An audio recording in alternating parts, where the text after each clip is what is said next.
满满一尾梅，加啲沙巴鱼含蚵仔，日本游客拢讲好食。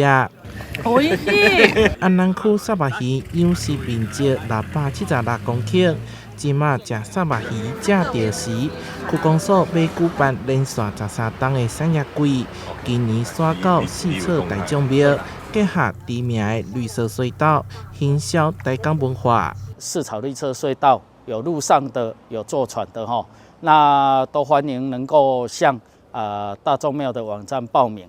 那另外呢，我们在现场当天也有很好的舞台表演，跟很丰富的市集啦哈。当天呢，咱的台湾蔡董也有准备100碗的虱目鱼粥跟100碗的虱目鱼丸汤哈，要准备免费供应给大家免费品尝。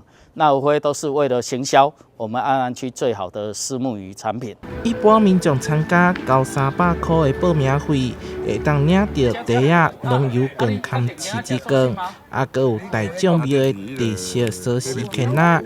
欢迎大家10月27来到安南区的四草市场。